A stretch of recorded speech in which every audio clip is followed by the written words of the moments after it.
O Sermão do Monte, Mateus capítulo 5, versículo 17. Então Jesus disse assim: não penseis que vim revogar a lei ou os profetas. Não vim para revogar, vim para cumprir. Então vamos orar ao Senhor para que nesta noite o Espírito de Deus nos ensine mais ainda as verdades sagradas, para que nós possamos crescer na graça e no conhecimento de Jesus. Oremos ao Senhor agora.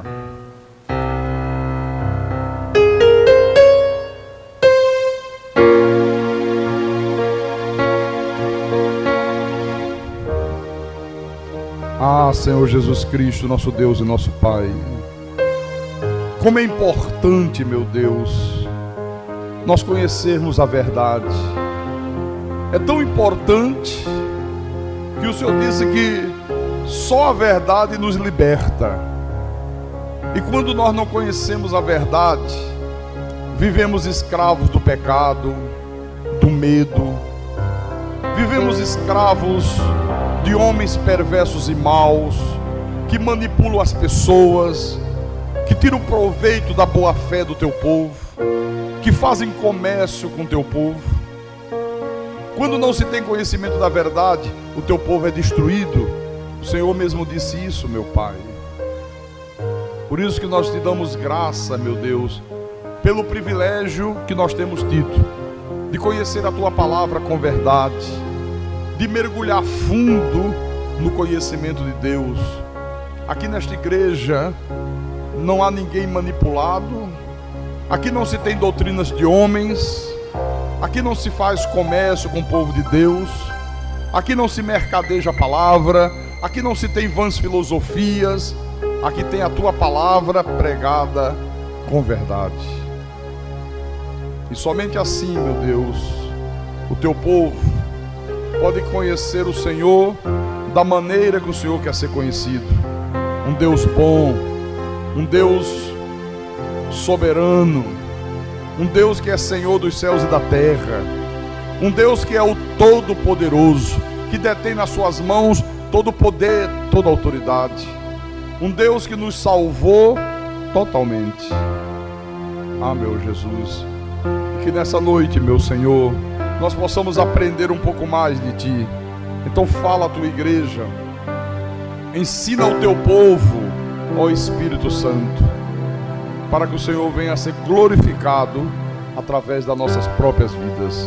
Eu te peço em nome de Jesus, em nome do Senhor, e todos aqueles que creem, digam amém e amém.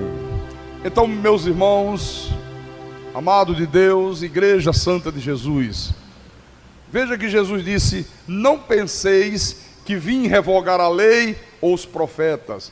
Eu não vim para revogar, eu vim para cumprir. Então essa expressão que Jesus usou, a lei e os profetas, na realidade, ela significa a totalidade do Velho Testamento. Todo o Velho Testamento está contido nessa expressão aqui, a lei e os profetas. E a lei e os profetas, na sua totalidade, apontava para quem? Para a pessoa de Jesus. Tudo era apontado para a pessoa de Jesus. E tudo aquilo que a lei e os profetas apontavam para a pessoa de Jesus, teria que ter cumprimento em Jesus, até nos mínimos detalhes. Por isso que ele diz: eu não vim para revogar, eu vim para cumprir tudo aquilo que fala acerca de mim, tudo aquilo que foi profetizado acerca de mim, eu vim para que se cumpra na minha vida. Então, tudo que foi dito nas escrituras proféticas tinha por alvo a pessoa do Senhor Jesus. Você vê que quando Jesus, já ressuscitado, apareceu aos seus discípulos, eu vou mostrar isso para você, no livro de Lucas, ele repete isso, ele ratifica isso. Lucas capítulo 24, versículo 44. Ele disse: a seguir, Jesus lhes disse: são estas as palavras que eu vos falei, estando ainda convosco, importava se cumprisse tudo que de mim está escrito na lei de Moisés, nos profetas e nos salmos. Então você vê que todas aquelas predições, todas aquelas profecias do Velho Testamento, olha, todas, irmãos, se cumpriram na pessoa de Jesus Cristo. Tudo se cumpriu em Cristo. Por isso que ele diz: eu não vim revogar, eu vim para cumprir. Eu vim para cumprir tudo aquilo que foi profetizado acerca de mim. Paulo, ele afirma também isto, na segunda epístola aos Coríntios, capítulo 1, versículo 20, Paulo diz: porque quantas são as promessas de Deus, tantas tem nele o sim, porquanto também por ele é o amém, para a glória de Deus, por nosso intermédio. Quer dizer, todas as promessas de Deus, elas encontram o sim e elas encontram o amém na pessoa de Jesus Cristo. Então, é exatamente esse o sentido do que Jesus está dizendo lá no Sermão do Monte. Eu não vim para revogar a lei, nem os profetas, eu vim para cumprir. Então, é exatamente esse sentido aqui. Por exemplo, as profecias que foram feitas acerca do nascimento de Jesus, irmãos, olha, elas foram tão exatas, elas foram tão precisas, que até a cidade onde Jesus nasceria estava incluída nessas profecias. Até a cidade que ele nasceria. Por exemplo, abra no livro de Miqueias, vamos lá no Velho Testamento, Miqueias capítulo 5, versículo 2. Olha a profecia sendo feita aqui.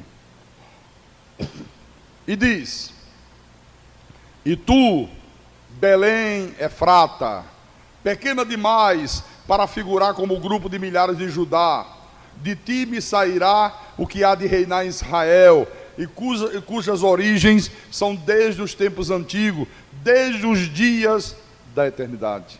Quer dizer, isto aqui que o profeta Miqueias profetizou, se cumpriu em Jesus. Se cumpriu exatamente em Jesus. Volte lá em Mateus capítulo 2. Mateus capítulo 2, versículo 1. Olha o que é que diz aqui. Tendo Jesus nascido em Belém da Judéia, olha, exatamente como o profeta havia predito, né? Que em Belém nasceria o Messias, nasceria o Salvador. Não podia ser em outra cidade, tinha que ser em Belém. Então Jesus nasceu em Belém da Judéia. Amém? Tem um episódio que ocorreu durante o ministério terreno de Jesus, que é muito interessante, que eu quero compartilhar com a igreja nessa noite, que está lá registrado no livro de Lucas, capítulo 19, versículo 28 em diante, que diz assim: e dito isto, prosseguiu Jesus subindo para Jerusalém. Ora, aconteceu que, ao aproximar-se de Betfagé e de Betânia, junto ao Monte das Oliveiras, enviou 2 de seus discípulos, dizendo: ide à aldeia fronteira, e ali ao entrardes, achareis preso um jumentinho, que jamais homem algum montou. Soltai-o e trazei-o. Se alguém vos perguntar: por que o soltais? Responderei assim: porque o Senhor precisa dele. E indo os que foram mandados, acharam o segundo, lhes disseram a Jesus. Quando eles estavam soltando o jumentinho, seus donos lhes disseram: por que o soltais? E eles responderam: porque o Senhor precisa dele. Então o trouxeram, e pondo as suas vestes sobre ele, ajudaram Jesus a montar. Indo ele, estendiam no caminho as suas vestes. E quando se aproximava da descida do Monte das Oliveiras, toda a multidão dos discípulos passou, jubilosa, a louvar a Deus em alta voz, por todos os milagres que tinham visto, dizendo: bendito é o Rei que vem em nome do Senhor, paz no céu e glória nas maiores alturas. Interessante, né? À primeira vista, parece uma coisa absolutamente normal. Jesus chamou 2 discípulos: vocês vão naquela aldeia que está ali de frente da cidade de Jerusalém. Entre na aldeia, vocês vão encontrar um filhote de jumento, um jumentinho. Nenhum homem montou nesse jumento. Ele está lá amarrado, vocês soltem e me tragam. Se alguém perguntar: por que está soltando? Está levando para quem? Diga: porque o Senhor precisa dele. E eles foram. E quando chegaram na aldeia, estava lá o jumentinho. Soltaram o jumentinho. Quando o dono viu, disse: por que vocês estão soltando o jumentinho? Porque o Senhor precisa dele.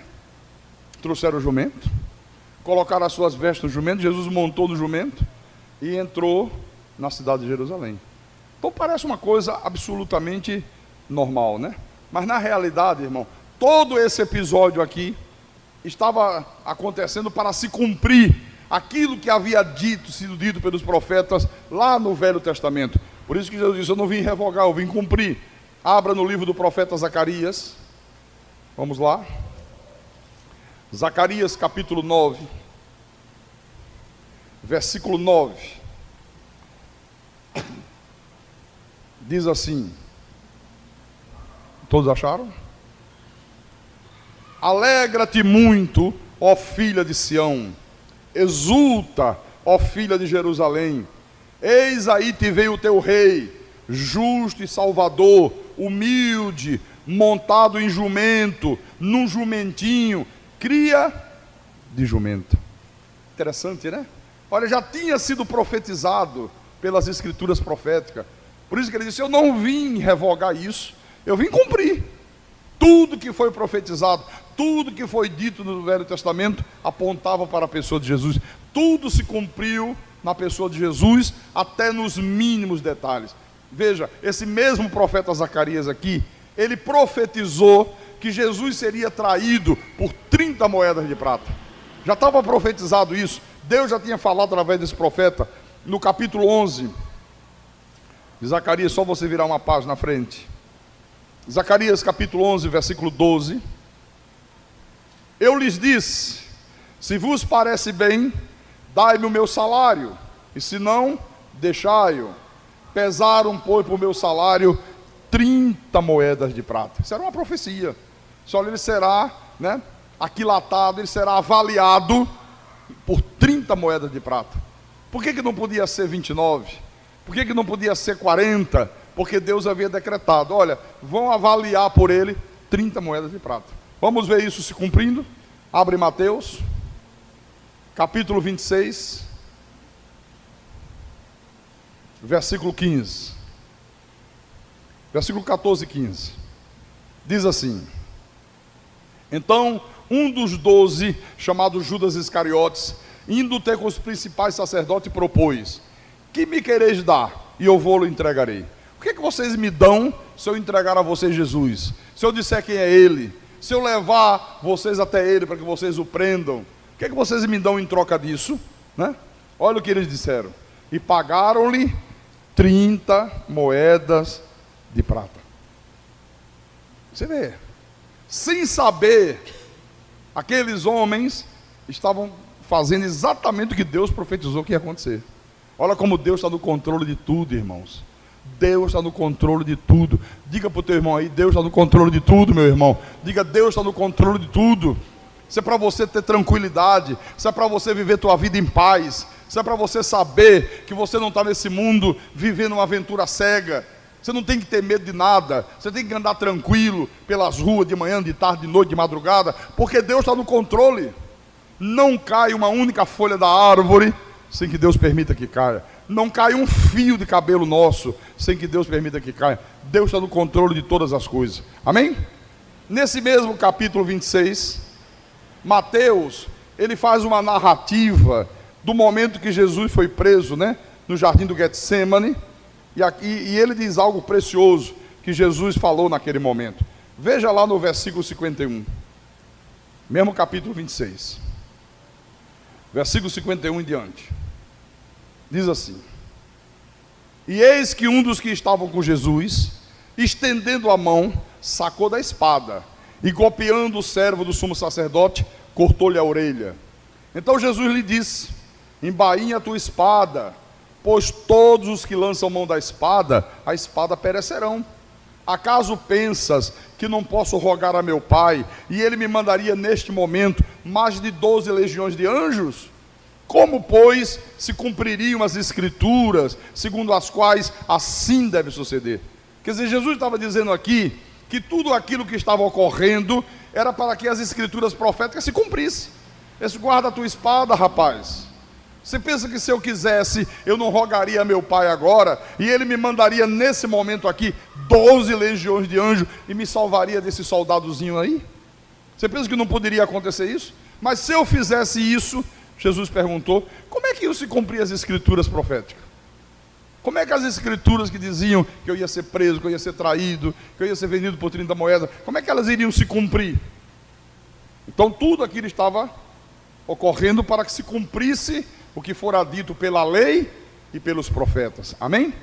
E como eu disse, nos mínimos detalhes, um pouquinho à frente, versículo 62 em diante, diz assim: e levantando-se o sumo sacerdote, perguntou a Jesus, nada responde aos que depõem contra ti? Jesus, porém, guardou silêncio. E o sumo sacerdote lhe disse, eu te conjuro pelo Deus vivo, que nos diga se tu és o Cristo, o Filho de Deus. Respondeu-lhe Jesus, tu o disseste. Entretanto, eu vos declaro que desde agora vereis o Filho do Homem assentado à direita do Todo-Poderoso e vindo sobre as nuvens dos céus. Versículo 65. Então, o sumo sacerdote rasgou as suas vestes, dizendo, blasfemou, que necessidade mais temos de testemunhas? E eis que ouvistes agora a blasfêmia. Que vos parece? Responderam eles, é réu de morte. Então, uns cuspiram-lhe no rosto e lhe davam murros, e outros os esbofeteavam. Que coisa, não? Olha só, esse versículo 67 aqui, que diz que uns cuspiam no rosto, outros lhe davam murros, outros esbofeteavam, é o cumprimento de uma profecia feita lá no Velho Testamento, através do profeta Isaías, que eu quero mostrar para você. Isaías capítulo 50, versículo 6. Isaías 50, versículo 6. Olha o que diz: ofereci as costas aos que me feriam, e as faces aos que me arrancavam os cabelos, não escondi o rosto aos que me afrontavam e me cuspiam. Tudo isso apontava para a pessoa de Jesus Cristo, amém, irmão? Você está compreendendo porque ele disse, eu não vim revogar isso, eu vim cumprir? Quer dizer, tudo, Jesus foi o cumprimento perfeito de todas essas coisas aqui. Agora, não foi apenas isso não. Por exemplo, quando você lê lá no livro de Levíticos, você vai lá no Velho Testamento, no livro dos Pentateuco, no livro de Números, você vê que ali fala de holocausto, ali fala de sacrifícios, você vê que lá vai falar do tabernáculo, da cerimônia no templo, ali fala do altar, ali fala dos pães da preposição, fala de muitas coisas, fala do sumo sacerdote, tudo isso está lá. Quando você lê aqueles livros da lei, tudo isso está lá. Ora, todas essas coisas, meus irmãos, eram apenas sombra. Você lembra que Paulo disse aos Hebreus, a lei era sombra dos bens vindouros. Tudo isso aqui eram tipos, tudo isso aqui na realidade eram profecias que apontavam para aquilo que seria realizado lá na frente pelo Senhor Jesus Cristo. Tudo. Por isso que ele disse, eu não vim revogar a lei nem os profetas, eu vim para cumprir. Eu sou o cumprimento de tudo isso aqui.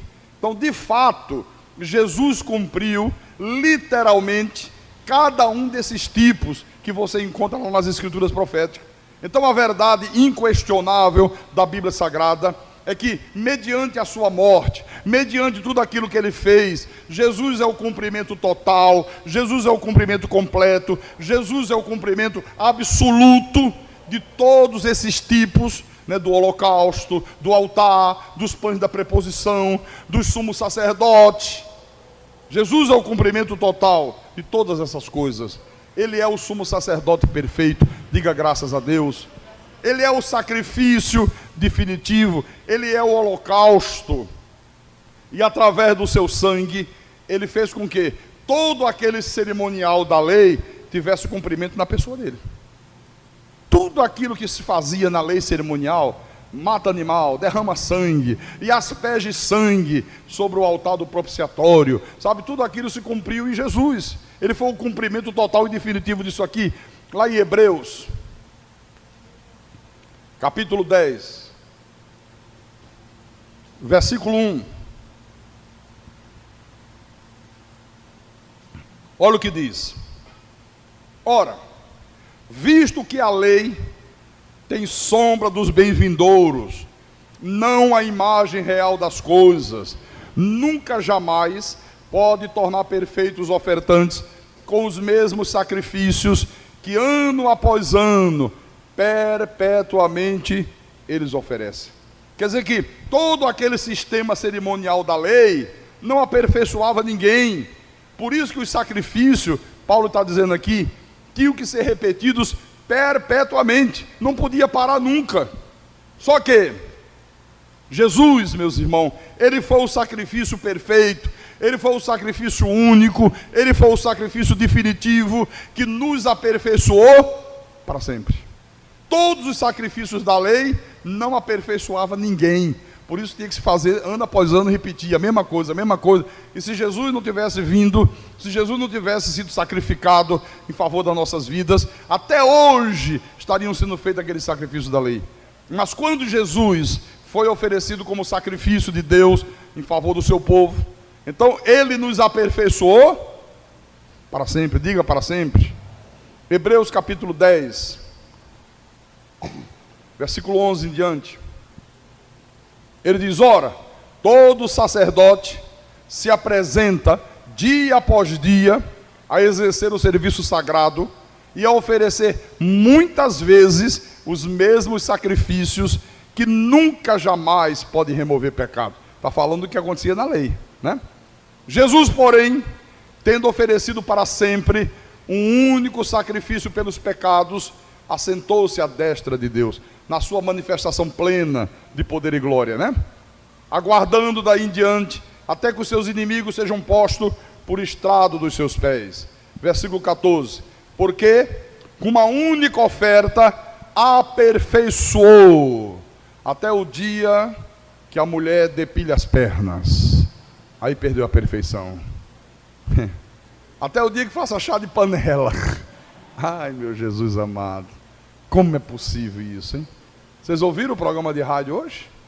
Que barbaridade, né? Não. Ele nos aperfeiçoou para sempre. Olha, irmãos, o teu espírito está aperfeiçoado para sempre. Na carne, nós estamos sendo santificados. A palavra, quanto mais eu aprendo a palavra e quanto mais eu pratico, mais a palavra vai gerando em mim atitudes corretas, atitudes santas, pensamentos santos, palavras santas, etc, etc, etc, etc. Amém? Mas ainda em Hebreus capítulo 9, Hebreus capítulo 9, versículo 11 em diante, ele diz: quando, porém, veio Cristo como sumo sacerdote dos bens já realizados, mediante o maior e mais perfeito tabernáculo, não feito por mãos, quer dizer, não desta criação, não por meio de sangue de bodes e de bezerros, mas pelo seu próprio sangue, entrou no Santo dos Santos, uma vez por todas, tendo obtido eterna redenção. Portanto, se o sangue de bodes e de touros, e a cinza de uma novilha, aspergidas sobre os contaminados, os santificam, quanto à purificação da carne, muito mais o sangue de Cristo, que pelo Espírito eterno, a si mesmo se ofereceu sem mácula a Deus, purificará a nossa consciência de obras mortas, para servirmos ao Deus vivo. Olha, Jesus entrou de uma vez por todas no Santo dos Santos, o local mais sagrado, sabe, do santuário, onde o sumo sacerdote entrava, e somente ele, uma vez por ano. Aí no outro ano se repetia a mesma coisa. Jesus entrou de uma vez e para sempre, e nos santificou, e nos aperfeiçoou, e nos purificou, e nos deu eterna redenção. Diga graças a Deus. Volte um pouco atrás, capítulo 7, versículo 22, não, versículo 18, perdão, capítulo 7, versículo 18. Portanto, por um lado, se revoga a anterior ordenança, por causa de sua fraqueza e inutilidade, pois a lei nunca aperfeiçoou coisa alguma. E por outro lado, se introduz esperança superior, pela qual nos chegamos a Deus. Quer dizer que Deus revogou todas aquelas ordenanças que ele havia passado do passado para o povo de Israel. Por que Deus revogou? Porque era fraco, inútil, não aperfeiçoava ninguém, não removia o pecado de ninguém. Aquilo era apenas um paliativo que apontava para o sacrifício perfeito e definitivo que seria realizado lá na frente pelo Senhor Jesus Cristo. Amém? A lei nunca aperfeiçoou coisa alguma. Então se introduziu esperança superior, pela qual nos chegamos a Deus. Agora, tem uma coisa muito importante, que eu quero que você saiba, meu irmão. Paulo diz na sua epístola aos Romanos, que Jesus cumpriu pessoalmente a lei, mas que ele também a cumpriu em nós, e através de nós, Paulo diz isso, por intermédio do Espírito Santo. Isso é uma coisa tremenda. Está em Romanos. Vamos ver isso, vamos conferir isto. Sempre conferindo coisas espirituais com espirituais. Romanos capítulo 8. Quer dizer que ele cumpriu pessoalmente a lei, mas ele também a cumpriu em nós e através de nós, por intermédio do Espírito Santo. Veja o que ele diz aqui. Romanos 8, versículo 1. Agora, pois, já nenhuma condenação há para os que estão em Cristo Jesus. Quem está em Cristo Jesus, diga amém. Então não há mais condenação para a tua vida, meu irmão.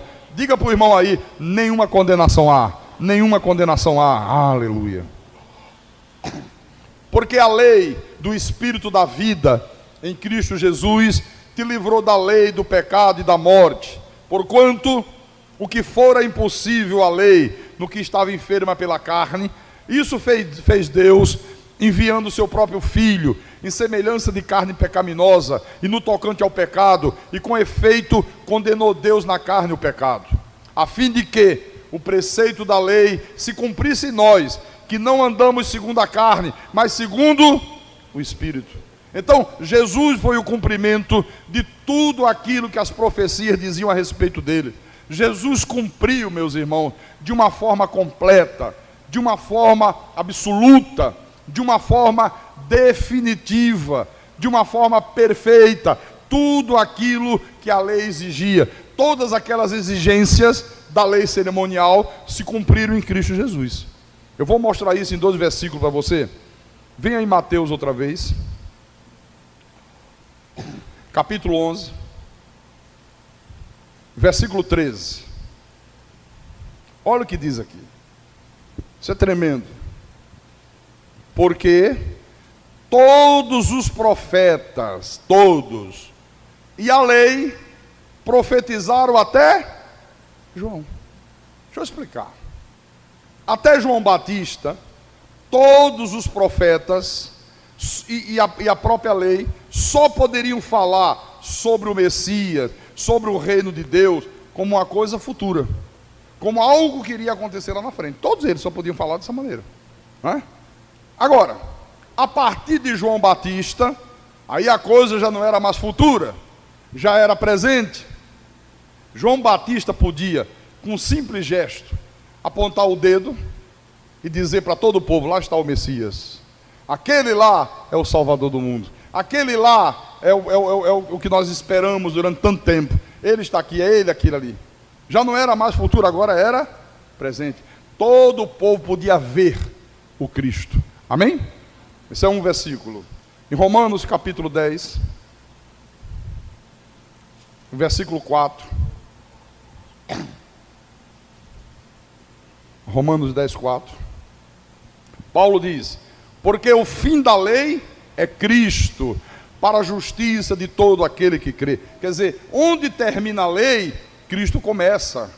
A lei termina com seu sacrifício simbólico, Cristo começa com o seu sacrifício real. Com a lei termina de uma vez por todas a velha aliança. Com Cristo tem início uma nova aliança. Nesta nova aliança, já que aquela lei terminou, não há mais lugar para sacrifícios. Nesta nova aliança, a palavra diz: o meu justo viverá por jejum. Não. Joelho no chão, pagando preço, ralando. Não. Ele diz: o meu justo viverá pela fé.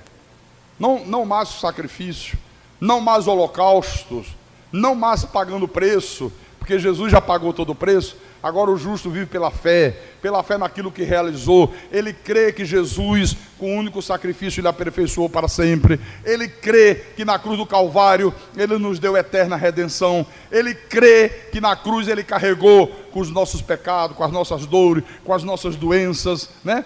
O castigo que nos traz a paz estava sobre ele. Ele derrotou o diabo, ele colocou os demônios em algemas eternas. Amém?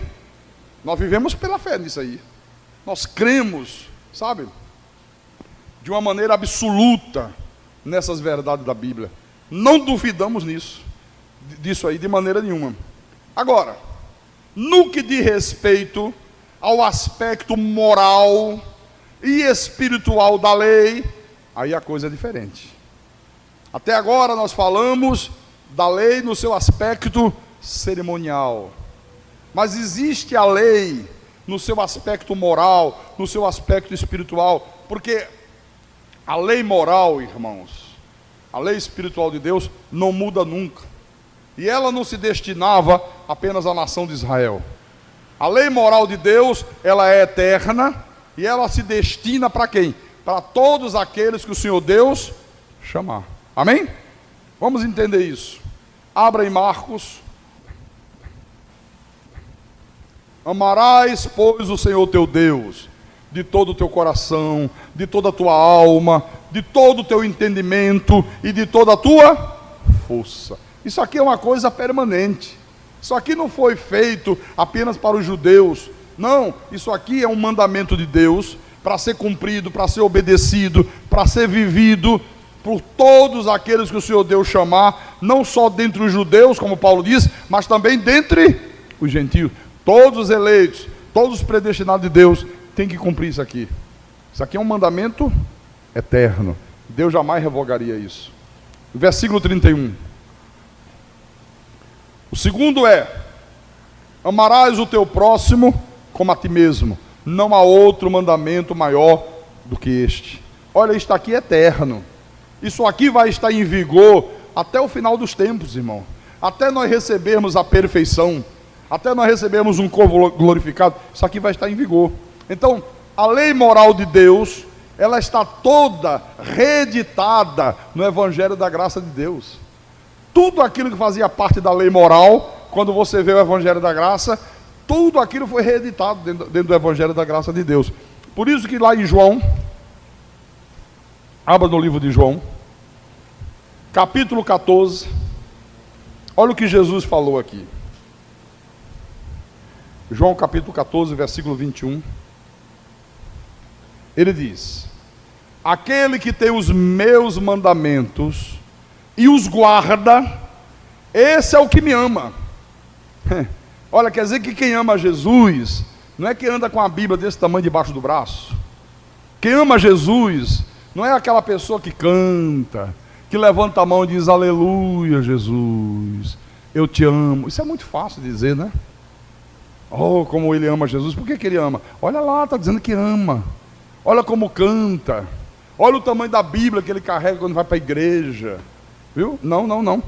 Ele disse: o que me ama é aquele que tem os meus mandamentos e os guarda, e os cumpre.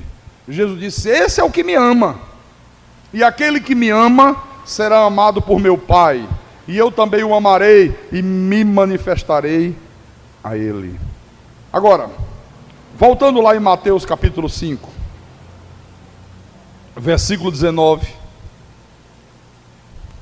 Agora Jesus fala da lei moral de Deus, da lei espiritual de Deus, né? Ele diz: aquele, pois, que violar um destes mandamentos, posto que dos menores, e assim ensinar aos homens, será considerado o mínimo no reino dos céus. Aquele, porém, que os observar e ensinar, esse será considerado grande no reino dos céus. Aqui Jesus está falando da lei moral. Você vê que todo o restante do Sermão do Monte prova isso. Jesus aqui, ele estava se referindo à vingança, ele estava se referindo ao amor, ele estava se referindo à justiça, ele estava se referindo ao adultério. É isso que ele está se referindo. Porque os fariseus naquela época, os líderes da religião naquele tempo, eles violavam todos os mandamentos de Deus, E eles ensinavam de uma maneira errada ao povo de Israel. Por isso que Jesus está dizendo aqui, olha, quem violar um desses mandamentos e ensinar o povo errado, será considerado mínimo no reino dos céus.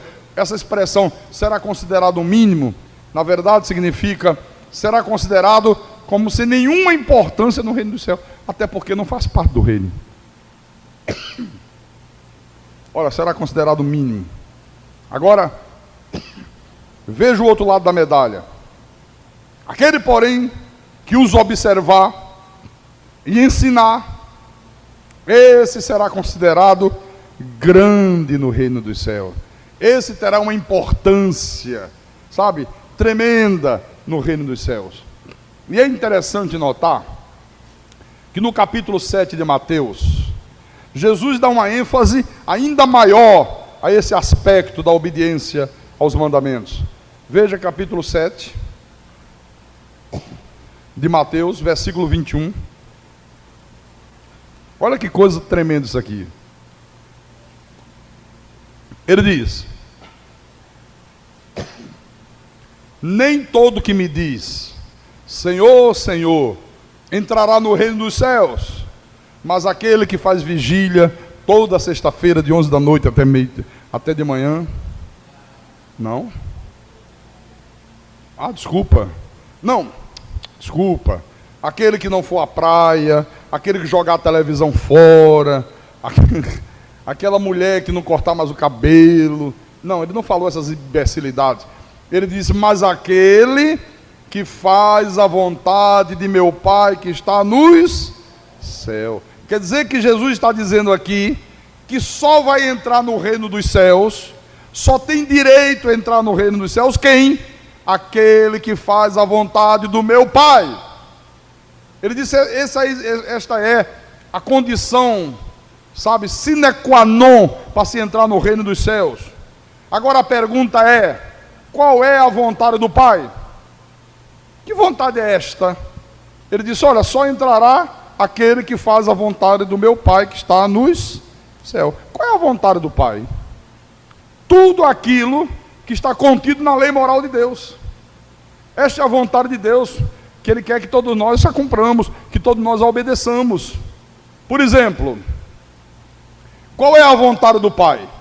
É que você esteja na igreja, como você está hoje, quarta-feira à noite, muitos talvez depois de um dia cansativo, depois de ter trabalhado o dia inteiro, podia ter ido para casa, tomado um banho, jantava, deitava no sofá, via um pouquinho de televisão, ia dormir mais cedo, amanhã é dia de luta, mas você veio para a igreja. Qual é a vontade de Deus? É que você esteja aqui ou que você esteja em casa? Hã? Então essa é a vontade de Deus. Então você tem certeza disso, não tem? Então nunca mais você vai faltar culto na igreja. Nunca mais está aqui, ó. Irmãos, isso é sério. Nem todo que me diz Senhor, Senhor, entrará no reino. Não adianta dizer Senhor, Jesus eu te amo, Jesus, tu és a fonte de água viva, ó rio de água viva, não sei o que, não sei o que, não sei o que. Eles não adianta nada disso. Se você não fizer a vontade do meu Pai que está nos céus, se não faz a vontade de Deus, não adianta nada. Depois você vê lá em Hebreus 10, 25. Não, vamos logo ver. Vamos logo, preto no branco, né? Hebreus capítulo 10, versículo 25. Olha o que diz aqui, olha o mandamento. Não deixemos de congregar-nos, como é costume de alguns. Antes, façamos admoestações, e tanto mais quanto vedes que o dia se aproxima. Não deixemos de congregar, não deixemos de estar presente no dia de culto da igreja. Olha, é nosso dever, é nossa obrigação, irmãos, esta é a nossa vocação. Nós fomos vocacionados para isso, meu querido. A nossa vocação é esta. Tem gente que tem a vocação é ficar num bar bebendo cachaça, bebendo cerveja. A vocação do outro é somente assistir futebol, não faz outra coisa na vida, sabe? E a turma que é vocacionada para isso faz mesmo. Não mede esforço, não mede sacrifício. A nossa vocação é esta aqui, ó. Ou não é?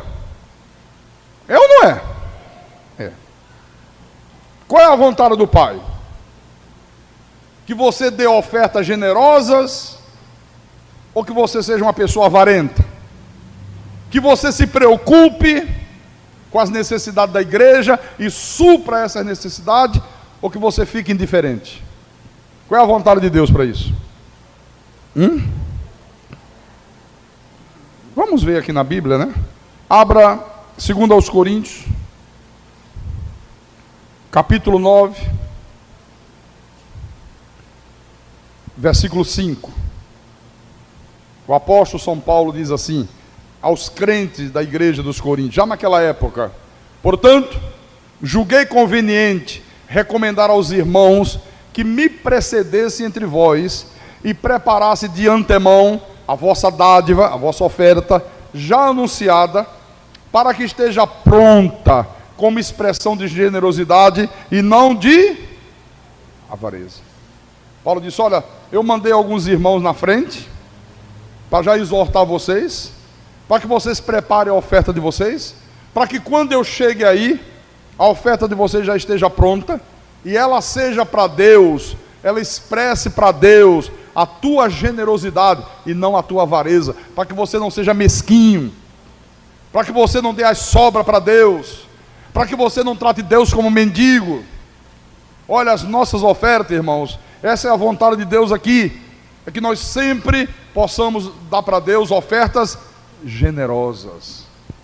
Às vezes as pessoas são tão generosas consigo mesma, né? Sempre são generosas com elas mesmas, sempre estão prontas a gastar dinheiro para comprar a melhor roupa, o melhor vestido, o melhor sapato, a melhor joia, sempre estão prontas a serem generosas com os filhos, dar o melhor presente para o filho, né? Sempre sendo generosa com o marido, generoso com a esposa. Tudo bem, nada contra, mas é quando se trata de Deus, e quando se trata de ser generoso para com Deus, via de regra, as pessoas são avarentas quando se trata de Deus. Quando se trata das coisas de Deus, é uma dificuldade que você não faz ideia. Olha, e Deus recrimina isso. Quem é avarento com a igreja não está cumprindo o mandamento. Jesus disse: não vai entrar no reino. Esse não faz parte do reino de Deus. Pode cantar, pode dizer Senhor, Senhor, não tem parte com Deus, né? Qual é a vontade do Pai? Por exemplo, é que você perdoe as pessoas que te ofendem, as pessoas que de uma maneira ou de outra te causam algum mal, ou que você guarde mágoa, guarde rancor, fique de cara amarrada, cara desse tamanho contra a pessoa. Qual é a vontade de Deus? Que perdoe ou que fique invocado da vida? Perdoe. E por que muita gente, quando é ofendido por outro, fica logo com a cara desse tamanho assim? Já não cumprimenta mais. Ah, eu vou até chegar em cima da hora que eu não quero nem cumprimentar fulano. Ah, não, eu não quero nem olhar para cicrano. Por quê, irmão? Não sei o que, não sei o que, não sei o que. Olha, não está cumprindo a vontade do Pai, não faz parte do reino. Veja em Efésios, capítulo 4, versículo 32. Efésios 4, 32. O Senhor disse assim: antes, sede um para com os outros, benignos, compassivos, perdoando-vos uns aos outros, como também Deus em Cristo vos perdoou. Olha quantas coisas nós fizemos contra Deus, e quantas ainda fazemos de vez em quando, e mesmo assim Ele nos perdoa. Então ele diz: da mesma maneira que Deus te perdoou e continua te perdoando, você também deve fazer a mesma coisa com o teu próximo. Esse deve ser o espírito que deve existir entre o povo de Deus. Se você não é capaz de praticar isso aqui, você pode cantar, você pode ter Bíblia, você pode fazer seminário, pode receber diploma, pode botar numa parede bem grande, pode mandar ampliar, pode botar num outdoor no teu bairro, não tem acesso ao reino dos céus, meu irmão. Não tem jeito, não adianta. Olha, a exigência de Deus, né, para que nós entremos no reino, qual é? Fazer a vontade do Pai. E só faz a vontade do Pai quem? Aqueles que Deus predestinou. Aqueles que são chamados, aqueles que são feitos novas criaturas, aqueles que têm o Espírito de Deus nas suas vidas, aqueles que têm o caráter de Deus, só esses são capazes de fazer a vontade do Pai. Por isso que você vê tanta gente que frequenta as igrejas, estão dentro das igrejas e vive uma vida completamente contrária a isso aqui. Não levam a sério a vida espiritual, não são pessoas perdoadoras, né? Não perdoam, não levam a sério a frequência aos cultos. Às vezes falta aos cultos da igreja por motivos banais. Semana passada em Natal, uma esposa veio a mim e disse: pastor, eu queria que o senhor desse um aperto no meu marido. Eu digo: por que, minha irmã? Olha, ele agora deu para dia de domingo, sempre vinha à igreja, agora ele só vem à noite. Ele fica em casa de manhã assistindo o esporte espetacular da Globo. Eu digo: minha irmã, eu não posso dar um aperto no teu marido, eu posso exortá-lo, dar uma exortadinha nele, né? E só o Espírito Santo pode fazer isso. Poxa, pastor, olha, o cara deixa de vir para a igreja e fica em casa assistindo o esporte espetacular da TV Globo. Aqui, ó. Aí de noite vai para a igreja. Jesus, aleluia. Fecha até os olhinhos, né? Aleluia, eu te amo. Ah, Jesus, eu te amo, meu Deus. O Senhor é o meu maior tesouro. Nem todo que diz que eu sou o maior tesouro entrará no reino do céu, rapaz. Não adianta você ficar de olhinho fechado aí, virando para um lado e para outro, como se estivesse me abraçando. Não é isso aí, não. É aquele que faz a vontade do meu Pai que está nos céus. Olha a importância disso aqui. Então, nada disso foi abirrogado pelo Senhor Jesus Cristo. Pelo contrário, irmãos, Jesus se deu por nós. Jesus nos remiu de toda iniquidade. Jesus nos purificou. Jesus nos aperfeiçoou para sempre, para que nós pudéssemos fazer a vontade do Pai que está nos céus. Foi para isso que ele fez toda a obra do Calvário. Se ele não tivesse feito isso, nós jamais poderíamos fazer a vontade do Pai que está nos céus. Por isso que, se a pessoa é de Deus, se a pessoa é nascida de novo, se a pessoa verdadeiramente tem o Espírito Santo, ela faz a vontade do Pai. Se não é nascida de Deus, se é apenas um crente nominal, tem apenas o nome de crente, se apenas vem de vez em quando aos cultos, olha, jamais vai fazer a vontade de Deus. Não tem como fazer.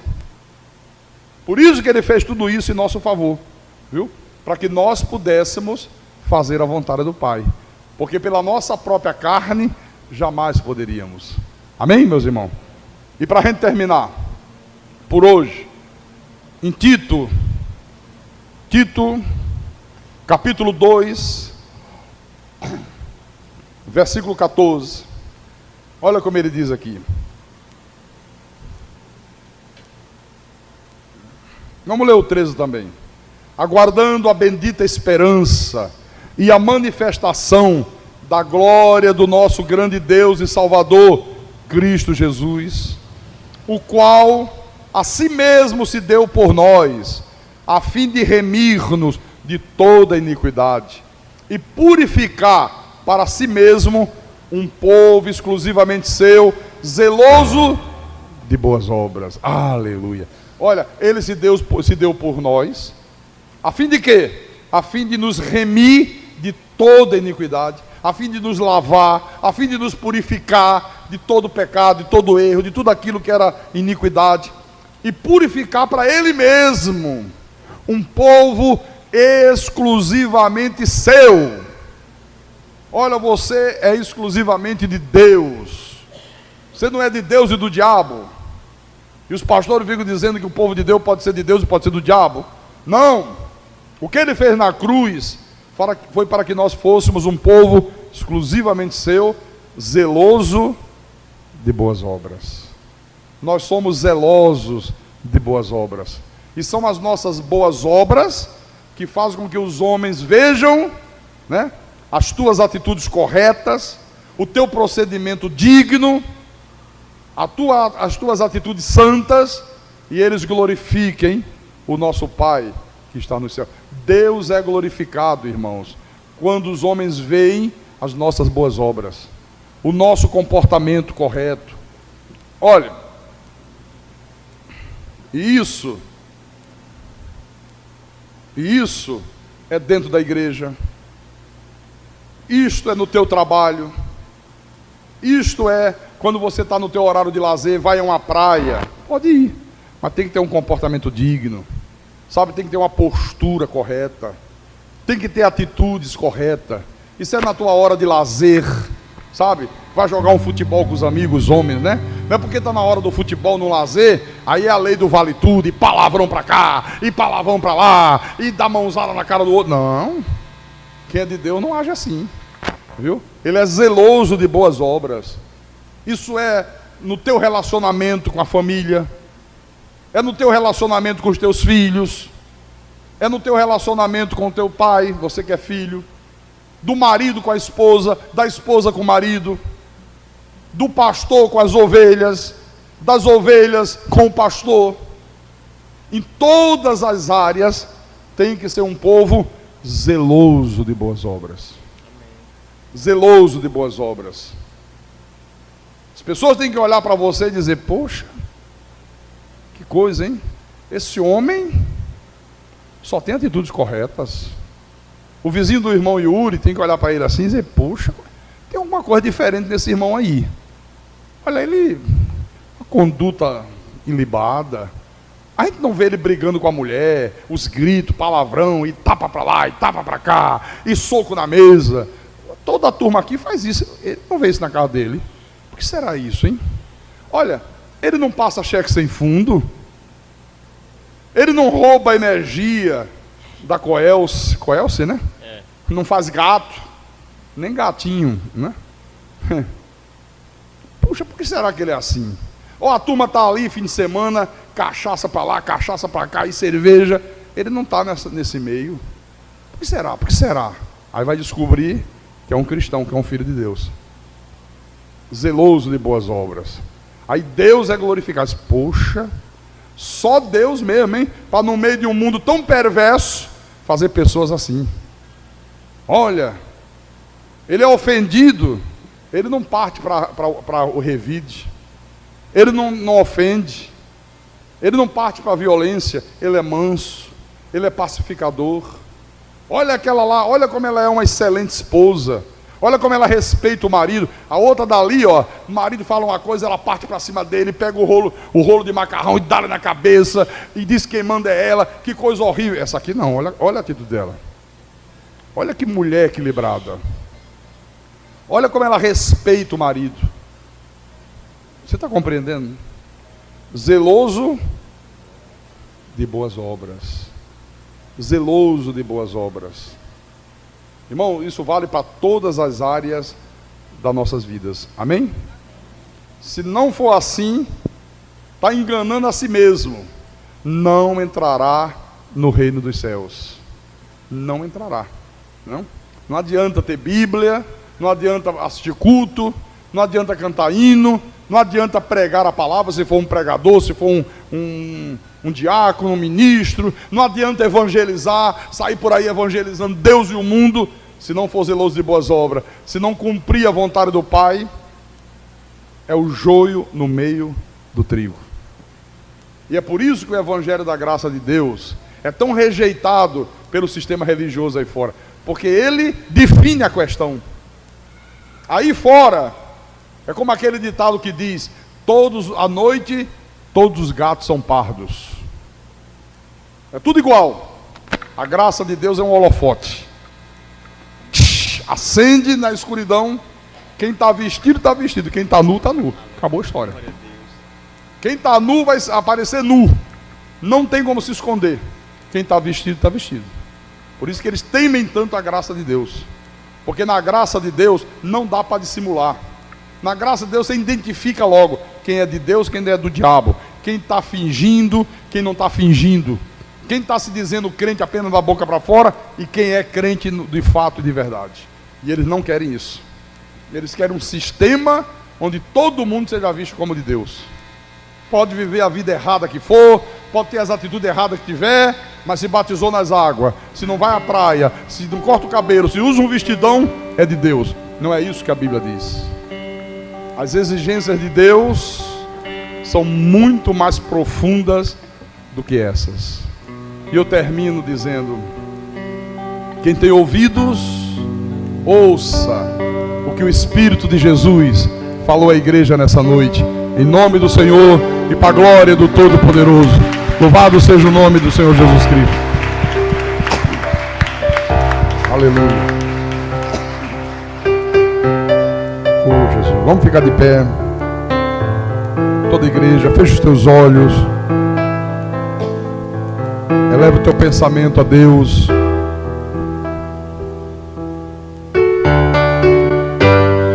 Tudo que eu quero está em Ti. Toda a minha vida eu Te entrego, pois não há outro além de Ti. Tudo que eu possa conquistar não se compara à Tua presença, nem ao prazer de Te adorar. Dias vêm, dias vão, se em meu coração só aumenta o desejo de Te encontrar. Agradecido eu sou pelo que já recebi, mas não estou satisfeito. Eu quero mais Te conhecer e prosseguir em Te conhecer. Este é o alvo da minha vida, Senhor. Te conhecer e prosseguir em Te conhecer é tudo que eu quero pra minha vida, Senhor.